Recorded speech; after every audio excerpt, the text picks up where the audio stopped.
এখানে তিনটা জায়গার কথা বলেছে দাজ্জাল। আশ্চর্যজনক হলেও সত্য যে আজকের পৃথিবীতে এই তিনটি জায়গায়, তন্মধ্যে বাইসান নামক খেজুরের বাগান এবং জোগার নামক ঝর্ণা, এই তিনটাকে এক্সাক্ট চিহ্নিত করা খুব কঠিন হয়ে যায়। বিশেষ করে আইনে জোগারকে এক্সাক্ট চিহ্নিত করা যে এইটা আইনে জোগার, এটার বিষয়ে নিশ্চিত কেউ গবেষকরা এখন পর্যন্ত তথ্য দিতে পারেনি। কিন্তু বাইসান খেজুরের বাগান সম্পর্কে মোটামুটি ধারণা পাওয়া যায় যে এই খেজুরের বাগান হচ্ছে বাইসান খেজুরের বাগান। আর বহায়রা আত-তাবারিয়াহ এটা এত প্রসিদ্ধ, এত ব্যাপক, এত পরিচিত যে সবাই জানে। এমনকি ইসরায়েলে সারা পৃথিবী থেকে শত শত খ্রিস্টান এই বহায়রা আত-তাবারিয়া দেখার জন্য যায়। এই জন্য দেখার জন্য যায়, তারা মনে করে তাদের তাওরাত, তাদের বাইবেলে ঈসা আলাইহিস সালাতু ওয়াস সালামের যত মোজেজার কথা বলা আছে, সকল মোজেজা তিনি দেখিয়েছিলেন বহায়রা তাবারিয়ার ওপরে অথবা বহায়রা তাবারিয়ার পাশে। সেই মোজেজা যদি হয় অন্ধ ব্যক্তিকে চক্ষুস্মান করে দেওয়া, সেই মোজেজা যদি হয় টাকওয়ালা ব্যক্তির মাথায় চুল গজিয়ে দেওয়া, সেই মোজেজা যদি হয় মৃত ব্যক্তিকে জীবিত করা, এগুলোর অধিকাংশ মোজেজা তাদের বিশ্বাস অনুযায়ী ঈসা আলাইহিস সালাতু ওয়াস সালাম এই লেক, এই খালের পাশে অথবা তার উপরে তিনি করে দেখিয়েছিলেন, এই জন্য তারা দেখতে আসে। এবং এইটা চলমান বর্তমান ইসরায়েলের সীমানার অন্তর্ভুক্ত।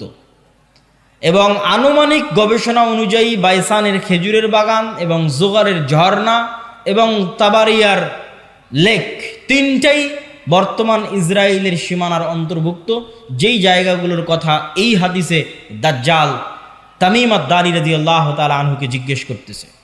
তাহলে একদম যদি আমরা সামারি এবং সারমর্ম করি, তাহলে কিয়ামতের পূর্ব মুহূর্তে যা যা সংঘটিত হবে সব বড় বড় ঘটনা এই মাটিতে, এই জমিনে সংঘটিত হবে, শামের মাটিতে সংঘটিত হবে। আল মসজিদ আল আকসা, বাইতুল মুকাদ্দাস কেন্দ্রিক যে এরিয়া, যে জগৎ, যে দেশ, সেখানে সংঘটিত হবে। এবং আমি আমার অতীতের বক্তব্যগুলোতে বলেছি যে বাইতুল মুকাদ্দাসই একমাত্র কারণ পৃথিবীর, যেই কারণে পৃথিবীর 90% মানুষ যুদ্ধে জড়িয়ে যেতে পারে। যেই কারণে পৃথিবীর 90% মানুষ যুদ্ধে জড়িয়ে যেতে পারে তার অন্যতম একটি কারণ হচ্ছে মসজিদে আকসা। কেননা পৃথিবীর তিনটা ধর্মের মানুষ এই মসজিদের দাবিদার। ইহুদিরা দাবিদার, খ্রিস্টানেরা দাবিদার, আমরা মুসলমানেরা দাবিদার। যেহেতু তিনটা ধর্মই আসমানি দিন, আসমান থেকে এসেছে, তিনটা ধর্মের গ্রন্থই আসমানি গ্রন্থ, ওই দুটা গ্রন্থে বিকৃতি এসেছে, ওই দুটা ধর্মে বিকৃতি এসেছে। ইসলামে বিকৃতি আসেনি, কোরআনে বিকৃতি আসেনি। কিন্তু যেহেতু একই জায়গা থেকে আগত, এই জন্য ঘটনা, আকিদা, বিশ্বাস, কাহিনী অনেক কিছুই সেম এবং কমন।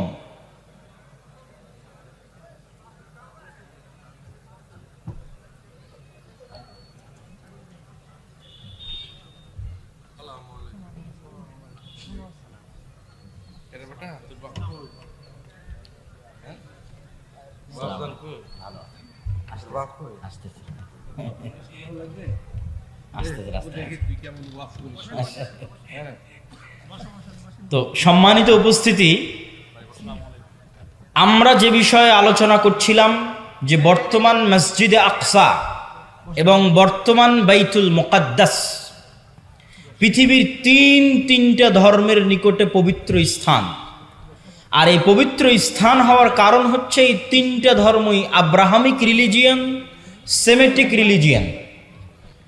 এই তিনটা ধর্মই মিল্লাতে ইব্রাহিমের দাবিদার, তথা ইব্রাহিম আলাইহিস সালাতু ওয়াস সালামের হিস্ট্রি, ইতিহাসের সাথে কানেক্টেড। আর সেমেটিক রিলিজিয়ান মানে নূহ আলাইহিস সালাতু ওয়াস সালামের 3 সন্তান তার সাথে নৌকায় উঠেছিলেন। একজনের নাম ইয়াফেস, একজনের নাম হাম, আর একজনের নাম সাম। ইয়াফেসের বংশধরেরা হচ্ছে সাদা চামড়া, ইউরোপ, আমেরিকা, রাশিয়া। সামের বংশধরেরা হচ্ছে সেমেটিক তথা মেটে, শ্যামা, হালকা সাদা, হালকা শ্যামা, হালকা মেটে। India, Pakistan, Bangladesh, Saudi, Kuwait, Qatar, Bahrain, এরা হচ্ছে সামের বংশধর। হাম হচ্ছে আফ্রিকান, টোটাল আফ্রিকান এরিয়া হচ্ছে নূহ আলাইহিস সালামের সন্তান হামের বংশধর। তো পৃথিবীতে আল্লাহ যত নবী পাঠিয়েছেন সকল নবী সামের বংশে পাঠিয়েছেন। সামের বংশে ইব্রাহিম আলাইহিস সালাতু ওয়াস সালাম। এই জন্য একটা মজার জিনিস, যারা অনলাইনে আমাদের দেখছেন তারা মনে রাখতে পারেন যে কালার ডিসক্রিমিনেশনের শিকার যারা হন ইউরোপ এবং আমেরিকায়, গায়ের রঙের কারণে ডিসক্রিমিনেশনের শিকার হওয়া, বৈষম্যের শিকার হওয়া, কেননা তাদের মধ্যে একটা আভিজাত্য বোধ কাজ করে যে আমি হচ্ছি সাদা চামড়ার, আর এশিয়া থেকে যারা এসেছে তারা সাদা চামড়ার নয়। আপনি দীর্ঘদিন থাকলে এই জিনিসটা ভিতর থেকে অনুভব করতে পারবেন, এই বৈষম্য। তো এটা আপনারা মজার জিনিস জেনে রাখতে পারেন যে ইউরোপ, আমেরিকা তারা যতই সাদা চামড়ার হোক, তারা যেই নবীকে সম্মান করে, শ্রদ্ধা করে, সেই নবী সাদা চামড়ার ছিলেন না। মানে ঈসা আলাইহিস সালাতু ওয়াস সালাম, ঈসা আলাইহিস সালাতু ওয়াস সালামের গায়ের রং আর আমার নবী মুহাম্মদ সাল্লাল্লাহু আলাইহি ওয়াসাল্লামের গায়ের রং এক, মানে শ্যামা, মেটে, সাদা চামড়ার সাদা নয়। তথা গোটা ইউরোপ এবং আমেরিকার মানুষ যেই নবীর অনুসারী, যেই নবীর মূর্তি তাদের গির্জায় বানিয়ে রেখেছে, যেই নবীর মা মারিয়াম আলাইহা সালাতু ওয়াস সালামের মূর্তি তাদের গির্জায় বানিয়ে রেখেছে, তারা কেউই সাদা চামড়ার ছিলেন না। এই জন্য বলেছি সেমেটিক রিলিজিয়ান। তথা আল্লাহ সুবহানাহু ওয়া তাআলা সামের বংশে সকল নবী দিয়েছে, ইব্রাহিমের বংশে পরবর্তী সকল নবী পাঠিয়েছে। পৃথিবীর তিনটে ধর্ম ইব্রাহিম আলাইহিস সালাতু ওয়াস সালামের মিল্লাতের দাবিদার। এর কিছু কমন উদাহরণ আপনাকে দিই। ইব্রাহিম আলাইহিস সালাতু ওয়াস সালামকে আমরা বলি ইব্রাহিম, তারা বলে আব্রাহাম। ইব্রাহিম আলাইহিস সালাতু ওয়াস সালামের ছেলে ইসহাককে আমরা বলি ইসহাক, তারা বলে আইজ্যাক, আইজ্যাক নিউটন। যিনি আইজ্যাক তিনি ইসহাক। ইসহাক আলাইহিস সালাতু ওয়াস সালামের ছেলেকে আমরা বলি ইয়াকুব আলাইহিস সালাতু ওয়াস সালাম, তারা বলে জ্যাকব। যিনি জ্যাকব তিনি ইয়াকুব। ইয়াকুব আলাইহিস সালাতু ওয়াস সালামের ছেলে ইউসুফ আলাইহিস সালাতু ওয়াস সালামকে আমরা বলি ইউসুফ, তারা বলে জোসেফ। সেন্ট জোসেফ স্কুল মানে Hazrat Yusuf school. There is no difference, কোনো পার্থক্য নাই। যদি আপনি বলেন সেন্ট জোসেফ স্কুল, তাহলে ওরা আপনি যে ইউসুফকে জানেন তাকে উদ্দেশ্য করছে, যে হজরত ইউসুফ আলাইহিস সালাতু ওয়াস সালাম স্কুল। এভাবে আমরা যাকে বলছি দাউদ আলাইহিস সালাতু ওয়াস সালাম, তারা তাকে বলছে ডেভিড। জাস্ট নামের উচ্চারণের পার্থক্য, কিন্তু ঘটনার মধ্যে মিল আছে। আমরা বলছি নূহ, তারা বলছে নোয়াহ। ঘটনার বর্ণনা, ধারা বিবরণীতে কিছুটা পার্থক্য আছে, কিন্তু মূল ঘটনাগুলো একই। তথা আদম এবং হাওয়ার যে ঘটনা কোরআনে বর্ণনা করা আছে, কাছাকাছি ঘটনা,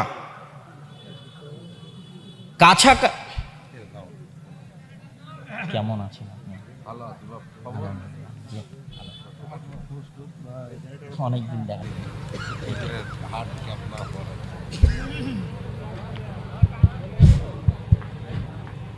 সম্মানিত উপস্থিতি, তো আমরা আলোচনা করছিলাম ইহুদি, খ্রিস্টান এবং ইসলাম, এই তিনটা ধর্ম আব্রাহামিক রিলিজিয়ান। এই জন্য ঘটনার ধারা বিবরণীতে পার্থক্য হলেও মূল ঘটনা একই। তথা তাওরাত এবং ইঞ্জিলে আজও লেখা আছে যে মানুষ বানর থেকে তৈরি হয়নি, মানুষ আদম আলাইহিস সালাম থেকে তৈরি হয়েছে। আমরা বলছি আদম, তারা ওভাবেই বলতেছে। আমরা বলছি হাওয়া, তারা বলছে ইভ। হাওয়া আলাইহিস সালাতু ওয়াস সালামের নামটা চেঞ্জ হয়ে গেছে, ঘটনা একই। আমরা যেমন আমাদের কোরআনে মহাপ্লাবনের ঘটনা আছে নূহ আলাইহিস সালাতু ওয়াস সালামের, কাছাকাছি ওই রকমই মহাপ্লাবনের ঘটনা আজও তাওরাত এবং ইঞ্জিলে আছে। ঘটনার ধারা বিবরণীতে পার্থক্য হতে পারে, কেন ওগুলো বিকৃত হয়ে গেছে। ঠিক তেমনি কুরবানির কথা, ইব্রাহিম আলাইহিস সালাম তার সন্তানকে কুরবানি করছেন, এই কথা তাওরাত জাবুর ইঞ্জিলেও আছে, কিন্তু তারা পরিবর্তন করে দিয়েছে যে ইব্রাহিম আলাইহিস সালাম ইসহাক আলাইহিস সালাতু ওয়াস সালামকে কুরবানি করছেন। আর কোরআন বলছে ইব্রাহিম আলাইহিস সালাতু ওয়াস সালাম ইসমাইলকে কুরবানি করছেন। তো যাক, আমরা সরাসরি বাইতুল মুকাদ্দাসের দিকে চলে আসি এবং আমার বক্তব্যের শেষের দিকে এগিয়ে যাওয়ার চেষ্টা করব। তো ইব্রাহিম আলাইহিস সালাতু ওয়াস সালামের দুই সন্তান ইসহাক এবং ইসমাইল। আজকের পুরো পৃথিবীর ইসরায়েল কেন্দ্রিক যে পলিটিক্স, ফিলিস্তিন কেন্দ্রিক যে পলিটিক্স, এটা যদি বুঝতে চান তাহলে আপনাকে এই জিনিসটা ক্লিয়ার কনসেপ্ট রাখতেই হবে যে আসলে কেন এই জিনিসগুলো ঘটতেছে। তো ইব্রাহিম আলাইহিস সালাতু ওয়াস সালামের দুই সন্তান ইসহাক এবং ইসমাইল। ইসহাক আলাইহিস সালাতু ওয়াস সালাম হচ্ছেন সারা আলাইহা সালাতু ওয়াস সালামের সন্তান, আর ইসমাইল হচ্ছে হাজেরা আলাইহিস সালাতু ওয়াস সালামের সন্তান। ইব্রাহিম আলাইহিস সালাতু ওয়াস সালাম সারার সন্তান ইসহাককে নিয়ে থাকতেন জেরুজালেমে। ইব্রাহিম আলাইহিস সালাতু ওয়াস সালাম থাকতেন কোথায়? জেরুজালেমে। আল্লাহ কোরআনে বলছেন, নাজ্জাইনাহু ওয়া লূতান ইলাল আরদিল্লাতী বারাকনা ফিহা লিল আলামিন। আমি ইব্রাহিমকে আশ্রয় দিয়েছি এই মাটিতে, লূতকে আশ্রয় দিয়েছি এই মাটিতে, যেই মাটিতে আমি বরকত রেখেছি সারা পৃথিবীর মানুষের জন্য, ওই মাটি জেরুজালেমের মাটি। লূত আলাইহিস সালাতু ওয়াস সালামের শহর উল্টিয়ে দেওয়ার পরে আল্লাহ তাকে আশ্রয় দিয়েছেন জেরুজালেমে। আর ইব্রাহিম আলাইহিস সালাতু ওয়াস সালাম তিনি যখন ইরাক থেকে হিজরত করে এসেছেন তখন আল্লাহ সুবহানাহু ওয়া তাআলা তাকে আশ্রয় দিয়েছেন জেরুজালেমে। তার বাপ আজর তাকে ইরাকের ব্যাবিলন নগরী থেকে তাড়িয়ে দিয়েছিলেন। তাহলে ইব্রাহিম আসলেন জেরুজালেমে, লূত আসলেন জেরুজালেমে। ইব্রাহিমের সন্তান ইসহাক ছিল জেরুজালেমে, ইসহাকের সন্তান ইয়াকুবও ছিল জেরুজালেমে। আর ইব্রাহিম আলাইহিস সালাতু ওয়াস সালাম আরেক সন্তান ইসমাইলকে রেখে আসলেন 1500 কিলোমিটার দূরে মক্কায় কাবা ঘরের পাশে। তাহলে একই সাথে একই সময়ে আল্লাহ ইব্রাহিম আলাইহিস সালামের দুই সন্তানকে দিয়ে পৃথিবীর দুইটা মসজিদ আবাদ করাচ্ছেন। আল্লাহর নবী এবং পবিত্র কোরআন বলছে, ইন্না আউওয়ালা বাইতিন উযিআ লিন-নাস বিবাক্কা, পৃথিবীর বুকে প্রথম মসজিদ তৈরি হয়েছে মক্কায় আল্লাহর ইবাদতের জন্য। আর আল্লাহর নবী বলছেন মক্কার 40 বছর পর, কাবার 40 বছর পর মসজিদ তৈরি হয়েছে আল মসজিদ আল আকসা, বাইতুল মুকাদ্দাস। তাহলে ইব্রাহিম আলাইহিস সালাতু ওয়াস সালামের এক সন্তান ইসহাক এবং তার বংশধরেরা আবাদ করছে মসজিদ আকসা, আর ইব্রাহিম আলাইহিস সালাতু ওয়াস সালামের আরেক সন্তান ইসমাইল এবং তার বংশধরেরা আবাদ করছে কাবা, একই সময়ে একই সাথে। আর ইব্রাহিম আলাইহিস সালাতু ওয়াস সালাম নিজে জেরুজালেম থেকে মক্কায় যাতায়াত করেছে 4 থেকে 5 বার। একবার হাজেরা আলাইহিস সালাতু ওয়াস সালাম এবং ইসমাইলকে রাখতে গেছেন, একবার জবাই করতে গেছেন, একবার কাবা ঘর তৈরি করতে গেছেন, একবার ছেলেকে এমনি দেখতে গেছেন, পাননি, স্ত্রীকে তালাক দিয়ে আসতে বলেছেন। লম্বা ঘটনা সহিহ বুখারীতে পাবেন। তাহলে ইব্রাহিম আলাইহিস সালাতু ওয়াস সালাম পৃথিবীর একমাত্র নবী যিনি একই সাথে এই দুইটা পবিত্র মসজিদের সাথে কানেক্টেড একই সাথে। হুয়া ইব্রাহিম আলাইহিস সালাতু ওয়াস সালাম, তিনি ইব্রাহিম আলাইহিস সালাতু ওয়াস সালাম 5 বার মক্কা থেকে ফিলিস্তিন জেরুজালেম যাতায়াত করেছেন। এবার আসেন হিস্ট্রির সামনের দিকে আগাতে থাকলো। ইউসুফ আলাইহিস সালাম কুয়ায় পড়ে মিশরের বাজারে বিক্রি হয়ে গেলেন। আজকে যেমন ফিলিস্তিন আর মিশর পাশাপাশি, গাজায় আপনি ত্রাণ পাঠাতে পারবেন না মিশর ছাড়া, ওই কালেও একই অবস্থা ছিল, ফিলিস্তিন মিশর পাশাপাশি। ফিলিস্তিনের কুয়াতে পড়ে বিক্রি হলেন মিশরে, মিশরে অর্থমন্ত্রী হলেন, বাপ ভাই দাদা সবকে ডেকে পাঠালেন। 70 জনের পরিবারের বিশাল বহর নিয়ে ইয়াকুব আলাইহিস সালাম গেলেন মিশরে। এই প্রথম ইসহাকের বংশধরেরা ফিলিস্তিন ছেড়ে মিশর চলে গেল। মিশরে ইউসুফ আলাইহিস সালামের রাজত্ব এবং তার পরবর্তীদের রাজত্ব 150 বছর থাকলো।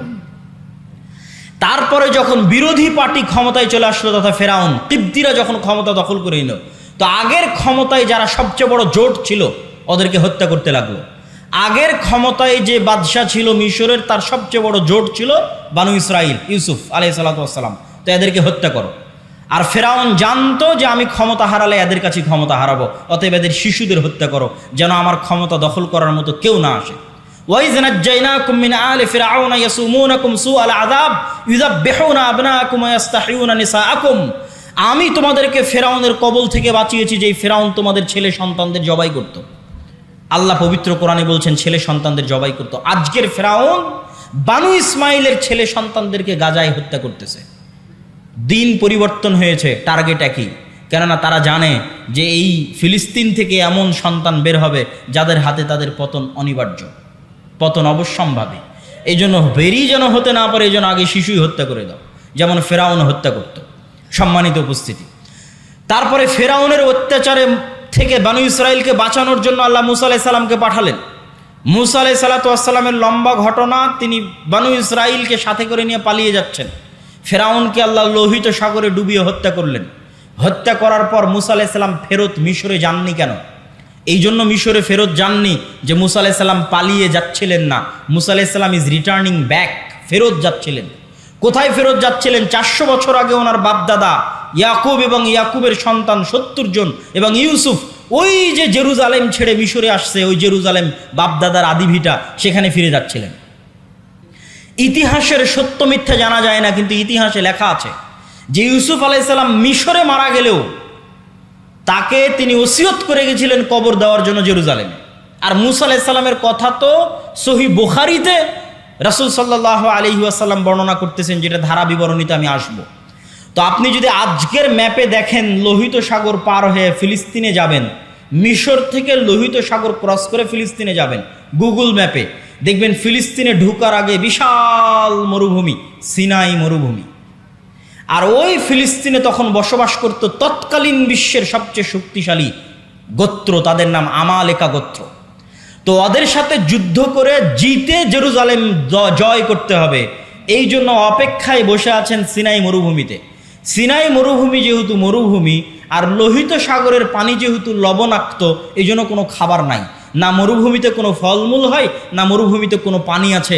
এই জন্য সূরা বাকারায় বানু ইসরাঈলের ঘটনা পড়ে দেখবেন যে আল্লাহ মুসা আলাইহিস সালাতু বললেন, তুমি লাঠি দিয়ে পাথরে আঘাত করো, তোমার সম্প্রদায়ের জন্য ঝর্ণা তৈরি করে দিচ্ছি। তুমি আল্লাহর কাছে দোয়া করো, আর জান্নাত থেকে মান্না এবং সালোয়া পাঠিয়ে দিচ্ছে, জান্নাত থেকে পাখির আকারে এবং গাছে ঝুলন্ত আকারে, বাড়ির উপরে গাছে ঝুলন্ত আকারে জান্নাত থেকে মান্না এবং সালোয়া আসতো, কেননা মরুভূমিতে কোনো খাবার ছিল না।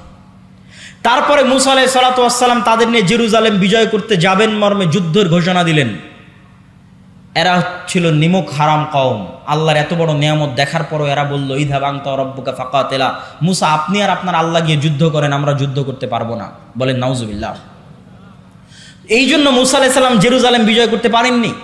তখন মুসা আলাইহিস সালাম আল্লাহর কাছে দোয়া করেছিলেন, যেন আমার লাশ, আমার মৃত্যু যেন জেরুজালেমের এত নিকটে হয় যে একটা ঢিল মারলে, যেন জেরুজালেম থেকে বাইতুল মুকাদ্দাস থেকে একটা ঢিল মারলে আমার কবরে এসে পড়ে। মুহাম্মদ সাল্লাল্লাহু আলাইহি ওয়াসাল্লাম বুখারীর হাদিসে বলছেন, আমি যদি আজ ফিলিস্তিনে থাকতাম তোমাদের দেখাতাম যে কোথায় মুসা আলাইহিস সালামের কবর আছে। সম্মানিত উপস্থিতি, তারপরে ধারা বিবরণে আমি সংক্ষিপ্ত আকারে আজকের পর্যন্ত আপনাকে আমি বুঝিয়ে দিচ্ছি। তারপরে ইউশা বিন নুনের মাধ্যমে জেরুজালেম বিজয় হলো। আমার আগের বক্তব্য শুনে দেখবেন আল্লাহ জেরুজালেম বিজয়ের দিন সূর্যকে থামিয়ে দিয়েছিলেন। সূর্যকে থামিয়ে দিয়ে ইউশা বিন নুন জেরুজালেম বিজয় করেছিলেন। তারপরে আস্তে আস্তে আস্তে আস্তে দাউদ এবং সুলাইমান আলাইহিস সালাম আসলেন। দাউদ এবং সুলাইমান আলাইহিস সালাম পৃথিবীর সবচেয়ে বড় রাজত্ব জেরুজালেমে কায়েম করলেন। সুলাইমান আলাইহিস সালাম দ্বিতীয়বার মসজিদ আকসা নির্মাণ করালেন জিনদেরকে দিয়ে। আর পৃথিবীর অত শক্তিশালী, অত বড় রাজত্ব পৃথিবীতে আগে আর কোনোদিন হয়নি, পরেও কোনোদিন হবে না, সেটা কায়েম হলো জেরুজালেমে। তারপরে দাউদ এবং সুলাইমানের পরে আস্তে আস্তে চলে আসলেন ঈসা আলাইহিস সালাম। ঈসা আলাইহিস সালামের মা মারিয়াম কোন মসজিদের খাদেম ছিলেন? মসজিদ আকসার খাদেম ছিলেন। ঈসা আলাইহিস সালাম কোন শহরে জন্ম নিয়েছেন? এই জেরুজালেম, এই নগরীতে জন্ম নিয়েছেন। এই জন্যই তো আপনি খ্রিস্টানদের যদি বলেন তোমাদের গোটা দুনিয়া দিয়ে দিব, ইউরোপ আমেরিকা, জেরুজালেম দিব না, তাহলে হবে না। কেননা এখানে তারা যাকে নবী বলে শ্রদ্ধা করছে তার স্মৃতি এই শহরে আছে। ঈসা আলাইহিস সালামের স্মৃতি এই শহরে আছে। ঈসা আলাইহিস সালামের আম্মা মারিয়াম আলাইহা সালামের স্মৃতি এই মসজিদে আছে। আর ইহুদিদের স্মৃতি আছে এই যে মুসা, দাউদ, সুলাইমান, তাদের লম্বা স্মৃতি বললাম। ইয়াহইয়া এবং জাকারিয়া আলাইহিমুস সালাম এই শহরেই ছিলেন। ঈসা আলাইহিস সালাম দিয়ে আল্লাহ বানু ইসরাইলের নবী দেওয়া বন্ধ করে দিলেন।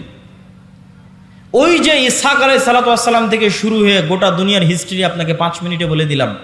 মুসা আলাইহিস সালামে এসে আল্লাহ বানু ইসরাইলের নবী পাঠানো স্টপ। ওই যে এবার 5000 বছর যাবত ইব্রাহিমের আর এক সন্তান, তার সন্তানেরা আবাদ করতেছে মক্কায় কাবা, 1000 বছর যাবত আবাদ করতেছে।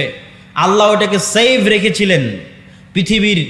পৃথিবী আল্লাহ সুবহানাহু ওয়া তাআলা কিভাবে ফাংশন করবেন এটা তার পূর্ব পরিকল্পিত, পূর্ব প্ল্যান।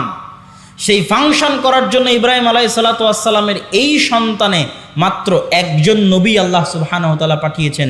তিনি হচ্ছেন আমাদের নবী মুহাম্মদ সাল্লাল্লাহু আলাইহি ওয়াসাল্লাম, যিনি মক্কায় আসলেন। মক্কায় এসে তিনি নবীর দাবি করলেন এবং হেরাক্লিয়াসের দরবারে আবু সুফিয়ানকে জিজ্ঞেস করা হলো যে মুহাম্মদ সাল্লাল্লাহু আলাইহি ওয়াসাল্লামের পূর্বে কি আর কেউ নবী দাবি করেছিল? আবু সুফিয়ান বলল, না, মুহাম্মাদের পূর্বে মক্কায় আর জীবনে কোনোদিন কেউ নবী দাবি করেনি। হেরাক্লিয়াস বলল, যদি বলতে যে তার পূর্বে কেউ নবী দাবি করেছিল তাহলে আমি বলতাম দেখা দেখি নবী দাবি করছে। যেহেতু পূর্বে কেউ নবী দাবি করেনি, অতএব ভাবতে হবে যে মুহাম্মদ সাল্লাল্লাহু আলাইহি ওয়াসাল্লাম কেন নবী দাবি করছেন। তুমি আমাকে বলো, ওই মক্কায় মুহাম্মদ সাল্লাল্লাহু আলাইহি ওয়াসাল্লামের পূর্বে কেউ কি রাজা বাদশাহ ছিল? আবু সুফিয়ান বলছে, না, কেউ তো রাজা বাদশাহ ছিল না।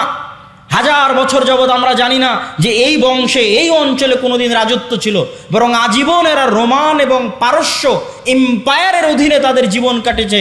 ওখানে কোনোদিন রাজত্ব তৈরি হয়নি, মক্কা কেন্দ্রিক কোনো রাজত্ব তৈরি হয়নি।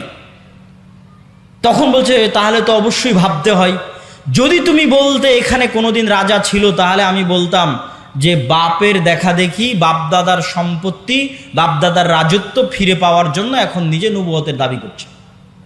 যেহেতু মক্কা কেন্দ্রিক কোনোদিন রাজত্ব তৈরি হয়নি, মক্কায় কোনোদিন কেউ নবী দাবি করেনি, আবার তোমরা বলছো যে ওখানে ইব্রাহিমের সুন্নাত পাওয়া যায়, মানে হিরাক্লিয়াস স্বপ্নে দেখেছিল আরবদের মধ্যে যারা খাতনা করে। হিরাক্লিয়াস সব পাদ্রীদের ডেকে বলছে কারা খাতনা করে?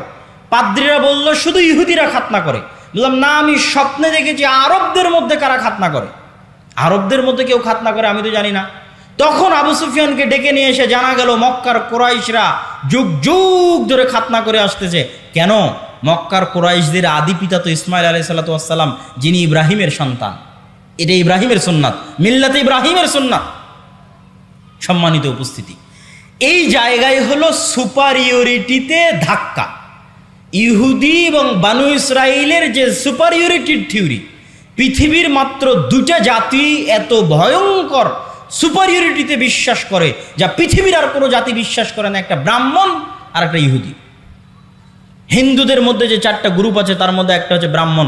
তারা বিশ্বাস করে যে তারা হচ্ছে খোদার মাথা থেকে, তাদের প্রভুর মাথা থেকে সৃষ্টি হয়েছে, এই জন্য তাদের সম্মান মর্যাদা সবার উপরে, বাকি সব তাদের গোলাম। শূদ্র বৈশ্য ক্ষত্রিয় যা আছে সব তাদের গোলাম। আর এরা বিশ্বাস করে যারা আল্লাহর সন্তান, বলেন নাউজুবিল্লাহ, এরা বিশ্বাস করে আর আল্লাহর সন্তান। এবং এদের সবচেয়ে বড় গর্ব হচ্ছে যে ইব্রাহিমের সন্তান, ইসহাকের বংশধর। যদিও আজকের আধুনিক বিশ্বে কোনো প্রমাণ নাই যে চলমান ইসরায়েলে যারা বসবাস করছে এরা ইব্রাহিম আলাইহিস সালাতু ওয়াস সালামের ব্লাডলি কানেক্টেড। কি জন্য প্রমাণ নাই? আমার আগের আলোচনা থেকেই দলিল পেয়ে যাবেন। আগের আলোচনায় বলেছি ইব্রাহিম আলাইহিস সালাতু ওয়াস সালাম নূহের সন্তান সামের বংশধর, না নূহের সন্তান হামের বংশধর, না নূহের সন্তান ইয়াফিসের বংশধর? কি বক্তব্য শুনলেন? কার বংশধর? সামের বংশধর। আর সেমিটিকদের গায়ের কালার কিরকম হয়? সেমিটিকদের গায়ের কালার হচ্ছে মেটে, শ্যামা, সাদা চামড়া তো ইয়াফিস। তাহলে ইউরোপ এবং আমেরিকার গায়ের চামড়া, গায়ের কালার নিয়ে এসে ফিলিস্তিনে বসে দাবি করবা যে তুমি ইসহাক আলাইহিস সালাতু ওয়াস সালামের বংশধর, ইয়াকুব আলাইহিস সালাতু ওয়াস সালামের বংশধর, দিস ইজ ইম্পসিবল। এটা হতেই পারে না, অসম্ভব। অন্তত গায়ের চামড়াই তো মিলতে হবে, গায়ের রঙে তো মিলতে হবে। এই জন্য কোনো ঐতিহাসিক ডকুমেন্ট নাই যে তারা তার সন্তান, কিন্তু দাবি করে। তো ওই দাবির ভিত্তিতে আমরা আলোচনা করতেছি যে তাদের যে সুপারিয়রিটি থিওরি, যে আমরা আল্লাহর সন্তান এবং আমরা ইব্রাহিম আলাইহিস সালাতু ওয়াস সালামের অমুক সন্তানের পরবর্তী বংশধর, এই জন্য আমাদের জন্য দয়া, আমাদের জন্য রহমত, আর বাকি পৃথিবীর সব গোলাম। সবকে যদি আমরা মেরে হত্যা করি তবুও কোনো পাপ হবে না। ভাই, এটা বিশ্বাস করে, আল্লাহর কসম করে বলছে এটা বিশ্বাস করে, না হলে এত নিষ্ঠুর হওয়া মানুষের জন্য সম্ভব নয়। আপনি যখন বিশ্বাস করবেন যে এই সমস্ত মানুষকে হত্যা করলে আমার গুনাহ হবে না, তখনই আপনি এত নিষ্ঠুর হতে পারবেন। যে গত 10 দিনে আপনি 9-10,000 মানুষকে হত্যা করছেন, কিন্তু আপনার অন্তর কাঁপে না। কেন কাঁপে না? আপনি তো বিশ্বাসই করেন না যে গুনাহ হবে। ওই যে সুপারিয়রিটি থিওরি, সারা পৃথিবীর সব মানুষকে যদি হত্যা করে দেওয়া হয় তবুও তাদের দৃষ্টিতে তারা গুনাহগার হবে না, কেন? তারা হচ্ছে আল্লাহর সন্তান আর বাকি সব হচ্ছে গোলাম। এই হচ্ছে তাদের বিশ্বাস। এই সুপারিয়রিটি থিওরিতে সবচেয়ে বড় ধাক্কা দিয়েছে মুহাম্মদ সাল্লাল্লাহু আলাইহি ওয়াসাল্লাম। কেন? মুহাম্মদ সাল্লাল্লাহু আলাইহি ওয়াসাল্লামও বললেন আমি ইব্রাহিমের বংশধর। কথা কি আমার বুঝতে পারছেন? মুহাম্মদ সাল্লাল্লাহু আলাইহি ওয়াসাল্লাম ইব্রাহিমের সন্তান, ইসমাইলের বংশধর, বানু ইসমাইল। আর তারাও জানতো যে আরবে শেষ নবী আসবে। এই জন্য ঈসা আলাইহিস সালাতু ওয়াস সালামের মৃত্যুর পরে অনেক ইহুদি মদিনায় চলে গেছিল। বানু কুরাইজা, বানু কায়নুকা, বানু নাজির সবগুলো চলে গেছিল মদিনায়। তারা অপেক্ষা করছিল তাদের মধ্যে শেষ নবী আসবে, আরবে আসবে, তাদের বংশে আসবে। কিন্তু যখন দেখলো না তাদের বংশে আসলো না, মুহাম্মদ সাল্লাল্লাহু আলাইহি ওয়াসাল্লাম বানু ইসমাইলের বংশে শেষ নবী দাবি করলো, তাহলে মুহাম্মদ সাল্লাল্লাহু আলাইহি ওয়াসাল্লাম দুই দিক থেকে তাদের সুপারিয়রিটিতে আঘাত করলেন। এক, তুমি রক্তে যতই দাবি করো তুমি ইব্রাহিমের বংশধর, তো আমি মুহাম্মদও দাবি করছি আমি ইব্রাহিমের বংশধর, আমি ইসমাইলের বংশধর। অতএব রক্তে আমার উপর তোমার কোনো প্রাধান্য আর থাকলো না। শেষ, আমার উপর তোমার প্রাধান্য রক্তে থাকলো না। এই জিনিসটা তারা বুঝে গেল।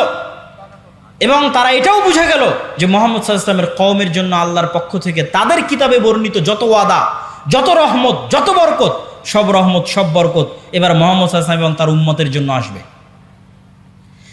এই জন্য তাদের পৃথিবীতে সবচেয়ে বড় শত্রু হচ্ছে ইসলাম এবং মুসলমানেরা, দুইটা কারণে।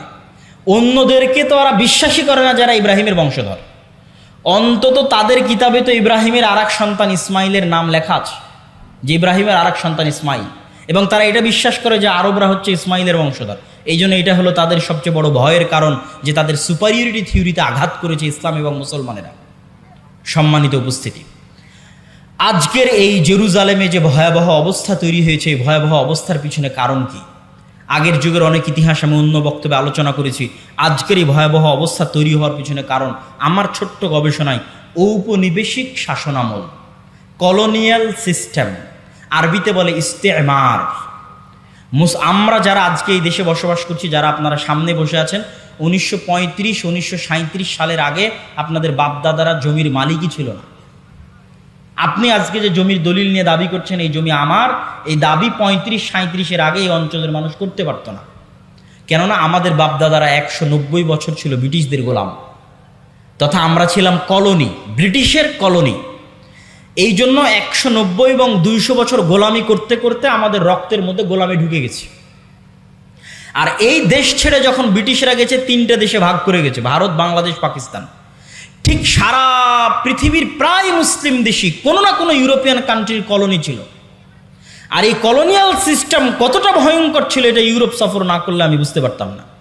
ফ্রান্সের রাজধানী প্যারিসে আইফেল টাওয়ারের সামনে রাত 12টা-1টার সময় যতজন বিড়ি খাচ্ছে, সিগারেট খাচ্ছে, সব হচ্ছে মুসলমানের সন্তানেরা। কোন দেশের মুসলমানের সন্তানেরা? যেই দেশ ফ্রান্স শাসন করত। ফ্রান্সের কলোনি ছিল আফ্রিকার বহু অঞ্চল, আজ বহু অঞ্চল বিদ্রোহ করতেছে, নাইজার, আলজেরিয়া, বহু অঞ্চল বিদ্রোহ করতেছে ফ্রান্সের বিরুদ্ধে। তো ওই সমস্ত অঞ্চলগুলো কলোনি ছিল। ভাগ্যিস ভালো যে ব্রিটিশরা আমাদেরকে মোটামুটি একটা স্বাধীনতা দিয়ে গেছে, ফ্রান্স অতটুকু স্বাধীনতা দেয়নি। ফ্রান্স বলেছে তোমার রিজার্ভ ব্যাংকের টাকা আমার ব্যাংকে থাকবে, তুমি কোনো অস্ত্র কিনতে পারবা না আমার কাছে ছাড়া, তুমি বৈদেশিক কোনো চুক্তি করতে পারবা না আমার অনুমতি ছাড়া, অথচ নাকি স্বাধীন। এভাবে তারা স্বাধীনতা দিয়ে এসেছে। কলোনিয়াল সিস্টেম ভয়ঙ্কর।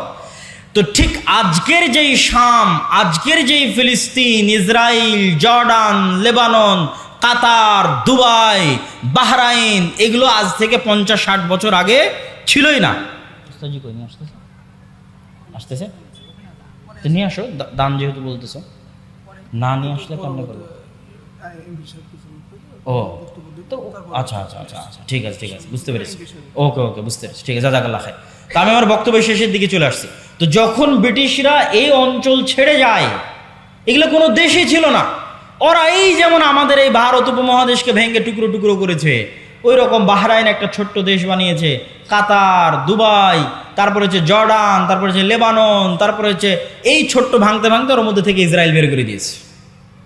তথা ইসরায়েল হচ্ছে ঔপনিবেশিকের ফল, ঔপনিবেশিক শাসন আমলের সন্তান। যে কলোনিয়াল সিস্টেম সারা পৃথিবীতে মুসলমানেরা ভোগ করেছে, তার ফল, তার রেজাল্ট। আর ওই যে গোলামি করতে করতে রক্তে গোলামি ঢুকে গেছে মুসলমানদের জন্য, গোলামি থেকে বের হতে হলে আরও সময় লাগবে, স্বাধীন চেতা মনোভাব লাগবে, আল্লাহর ইবাদত এবং দ্বীনের অনুসরণ করা লাগবে। দ্বীনের অনুসরণ, আপনি বলতেছেন আপনি মসজিদ আকসা বিজয় করবেন, বাইতুল মুকাদ্দাস বিজয় করবেন, আপনি যে দেখেন তো একটা ইহুদি পরিবারের ছেলে মেয়ে কী করে, আর আজকে যারা এখানে বসে আছে এরা কী করে? আজকে যারা যে সমস্ত এখানে যুবক বসে আছে, এদের মধ্যে কয়জন মদখোর, জুয়াখোর, ফ্রি ফায়ার, পাবজি নিয়ে ব্যস্ত? আর ইহুদির কয়টা সন্তান ফ্রি ফায়ার, পাবজি আর মদ আর জুয়া নিয়ে ব্যস্ত? আমার চ্যালেঞ্জ থাকলো আপনি যান, খুঁজেন। তাদের দোষ দিয়ে লাভ নাই। আল্লাহ সুবহানাহু ওয়া তাআলা আমাদেরকে আযাব হিসেবে, শাস্তি হিসেবে মসজিদ আকসায় যেতে দেয় না। এই কষ্ট আমার এবং আপনার অন্তরে থাকতে হবে। যেই মসজিদের 2 রাকাত সালাত অন্য মসজিদের 1000 সালাতের চেয়ে উত্তম, পৃথিবীর যে তিনটা মসজিদ, ইসলামের সবচেয়ে পবিত্রতম মসজিদ, যার জন্য সফর করা, যার জন্য যাওয়া উত্তম, উচিত, যেই মসজিদগুলোতে সালাতের বিশেষ ফজিলত রয়েছে, সেই 3টা মসজিদের একটা মসজিদ, মসজিদ আকসা, আমরা যেতে পারি না। এটা আল্লাহ আমাদেরকে বঞ্চিত করে রেখেছে আমাদের কর্মফলের কারণে, আমাদের আমলের কারণে। সম্মানিত উপস্থিতি, আপনি ইহুদি পল্লীতে যান, ইহুদি পল্লীতে গিয়ে দেখেন তারা কিভাবে চলে, কিভাবে চলাফেরা করে, দেখে আসেন। তারা পৃথিবীর মানুষকে বলবে তোমরা সুদ নিয়ে ব্যস্ত থাকো, ওরা নিজেরা পরস্পরে সুদ খাবে না। তারা পৃথিবীর মানুষের পিছনে কোটি কোটি টাকা ব্যয় করবে যে তোমরা মদ, গাঞ্জা, জুয়া এগুলো নিয়ে ব্যস্ত থাকো, ওরা নিজেরা জীবনে কোনোদিন মদ, গাঞ্জা, জুয়া নিয়ে ব্যস্ত থাকবে না। টাকার বিষয়ে সবচেয়ে কৃপণ। টাকা কেমনে জমা করতে হয়, অনর্থক অপচয় খরচ না করে টাকা কেমনে জমা করতে হয়। পৃথিবীর সবচেয়ে বড় বড় মাল্টি বিলিয়নার হচ্ছে তারা, কেন তারা ওইভাবেই তাদের সন্তান সন্ততিকে বড় করেছে। হ্যাঁ, তাদের উপর আল্লাহর গজব এবং আযাব আসবে, কিন্তু আল্লাহ সুবহানাহু ওয়া তাআলা বিধর্মীদের দিয়েই মুসলমানদেরকে আযাব এবং শাস্তি দিয়ে থাকেন। তারও দলিল কোরআন এবং হাদিসে আছে, যেটা আমি আমার অন্য বক্তব্যে বিস্তারিত আলোচনা করেছি, আজকে সময় নাই। সেহেতু আমরা একটা আযাব এবং গজবের মধ্যে দিয়ে যাচ্ছে আমাদের আমলের কারণে। আমাদের অন্তরে ব্যথা থাকতে হবে যে আমরা হজ এবং উমরা করতে গেলেও, মক্কা মদিনায় গেলেও মসজিদ আকসায় যেতে পারি না। আজ থেকে 100 বছর আগে, গত 1300 বছর এমন কোনো মুসলমান নাই যারা হজ উমরা করতে গেছে আর মসজিদ আকসায় যায়নি। হজের ট্রিপ মানেই মসজিদ আকসাহের ট্রিপ হবে। সম্মানিত উপস্থিতি, এই জন্য সুলতান সালাহুদ্দিন আইয়ুবী শপথ করেছিলেন, যতদিন আল্লাহ তার 3টা মসজিদের একটা মসজিদকে খ্রিস্টানদের কবল থেকে মুক্ত না করবে, ততদিন সুলতান সালাহুদ্দিন আইয়ুবী আল্লাহর আরাক মসজিদ মক্কা এবং মসজিদে নববী জিয়ারতের জন্য যাবে না। আল্লাহর মসজিদকে বন্দি দশায় রেখে, আল্লাহর মসজিদকে মানুষের সালাত মুক্ত অবস্থায় রেখে তিনি কিভাবে আল্লাহর আরাক মসজিদ জিয়ারতের জন্য যাবেন, এই ব্যথায় তিনি যুদ্ধ করতেন। এই জন্য আপনাদের সন্তান সন্ততি পরবর্তী বংশধরের অন্তরে এই ব্যথা, এই বিশ্বাস এবং আমলের পরিবর্তনের মাধ্যমে আমরা বিজয় অর্জন করতে পারি। যেহেতু আল্লাহর ওয়াদা যে বিজয়ী হব, বক্তব্যের শুরুতেই হাদিস পড়ে দিয়েছি যে পাথর বলবে, গাছ বলবে, ওয়াদা হবে। আল্লাহর নবী বলেছেন হবে, আজ না হলে যেদিন ইমাম মাহদি আসবেন সেই দিন হবে। কিন্তু আমরা যদি তার আগেও যে হবে না তা না, তার আগেও হতে পারে। সুলতান সালাহুদ্দিন আইয়ুবীর হাত দিয়ে আল্লাহ বিজয় করায়নি, করিয়েছে। আমাদের হাত দিয়েও আল্লাহ বিজয় করাতে পারে, কিন্তু তার জন্য আমলের পরিবর্তন লাগবে, আখলাকের পরিবর্তন লাগবে। সম্মানিত উপস্থিতি, আজকের যে অনুষ্ঠানটা আয়োজন হচ্ছে, এই অনুষ্ঠানের মূল লক্ষ্য উদ্দেশ্য হচ্ছে মসজিদ ভিত্তিক দ্বীন শিক্ষা, মসজিদ ভিত্তিক মক্তবকে শক্তিশালী করা। আমরা আপনাদের এই অঞ্চলে সফর দিয়েছিলাম, গোটা মোহনপুর অঞ্চলে আমি নিজে সফর দিয়েছি। মোটামুটি কিছু মসজিদে মসজিদ ভিত্তিক মক্তব আছে, কিছু মসজিদে নাই। তো এই যে শিক্ষায় আমরা পিছিয়ে, জ্ঞানে আমরা পিছিয়ে, অথচ তারা আমাদের চেয়ে শিক্ষা এবং জ্ঞানে এগিয়ে।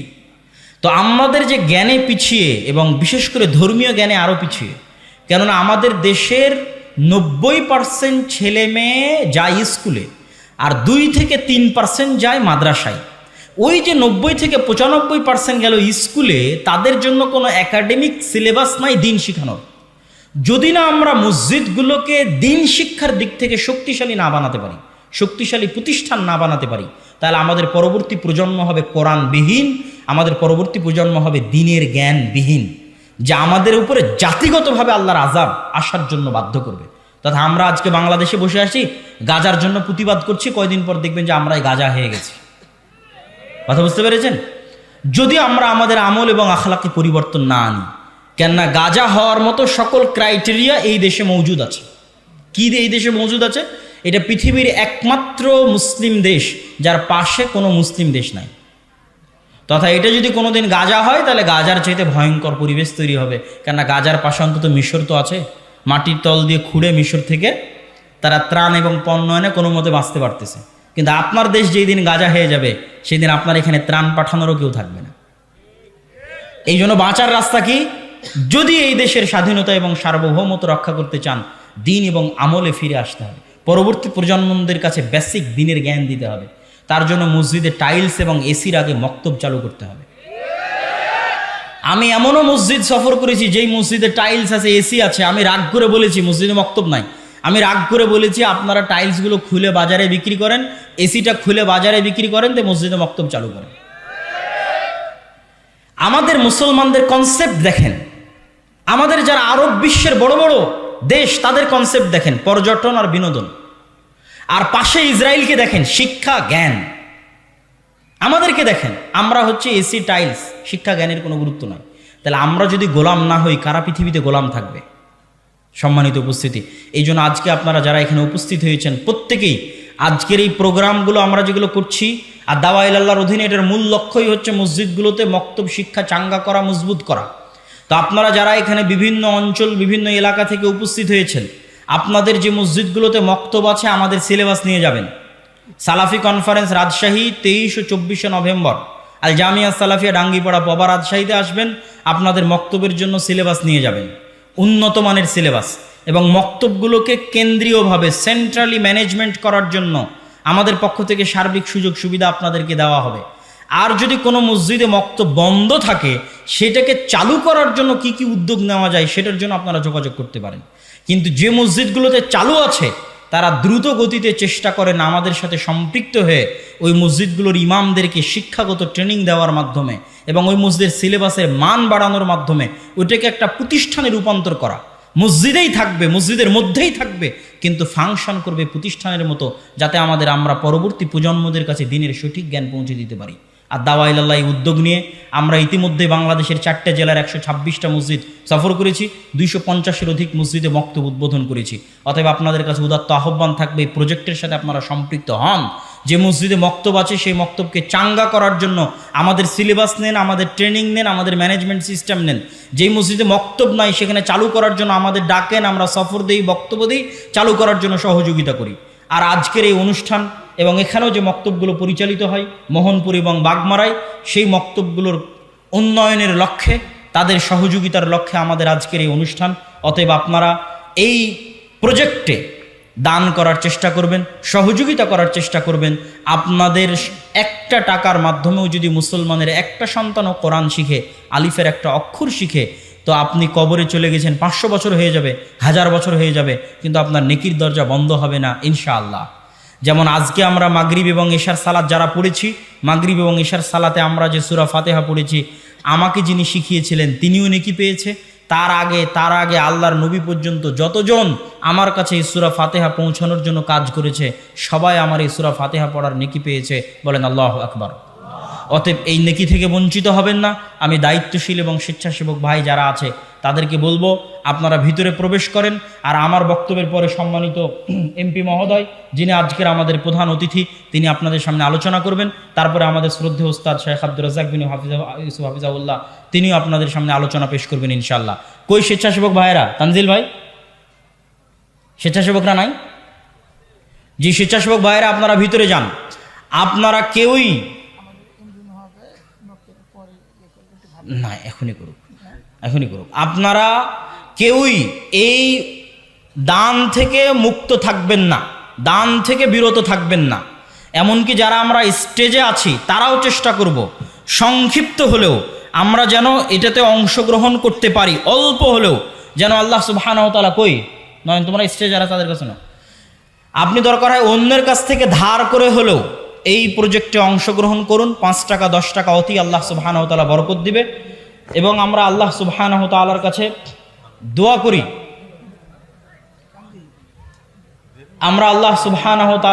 দোয়া করি, যে আল্লাহ সুবহানাহু ওয়া তাআলা, হে আল্লাহ, আপনি আজকে যারা আমাদের অত্র প্রোগ্রামে উপস্থিত হয়ে এই প্রজেক্টে তাদের স্বতঃস্ফূর্ত অংশগ্রহণের জন্য সহযোগিতার হাত বাড়িয়ে দিচ্ছে, আপনি তাদের দানকে কবুল করুন, আল্লাহুম্মা আমিন। এবং আমাদের ফিলিস্তিনের, হ্যাঁ দিব, আচ্ছা, আমাদের শেষ করে দিচ্ছি।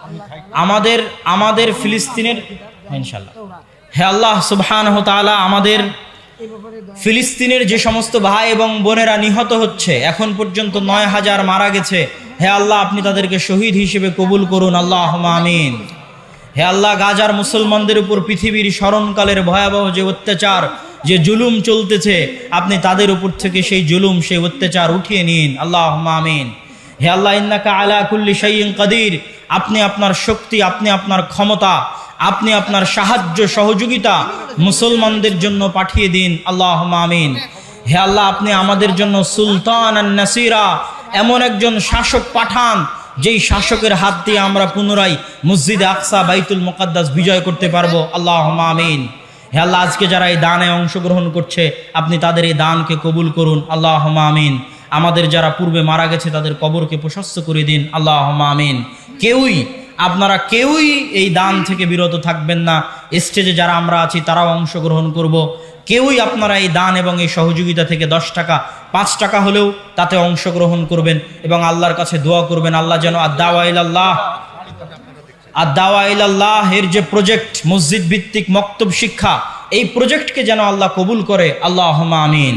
আল্লাহ উপরে কবুল করলে নিচে আমাদের জন্য কাজ করা সহজ হবে। আর আপনাদের মধ্যে যদি কেউ থেকে থাকে যিনি একটা মক্তবের দায়িত্ব নেবেন, 2টা মক্তবের দায়িত্ব নেবেন, 3টা মক্তবের দায়িত্ব নেবেন, তাহলে আমাদের স্টল আছে আদ-দাওয়া ইলাল্লাহর, সম্ভবত ওই পাশে স্টল আছে। আমাদের এই ভিডিওটি যদি আপনার ভালো লেগে থাকে তাহলে ভিডিওতে একটি লাইক দিতে পারেন এবং আপনার প্রিয়জনদের সাথে শেয়ার করতে পারেন। এবং এইরকম আরও ভিডিও পেতে আমাদের ইউটিউব চ্যানেলটি সাবস্ক্রাইব করে পাশে থাকা বেল আইকনটি অন করে দিন।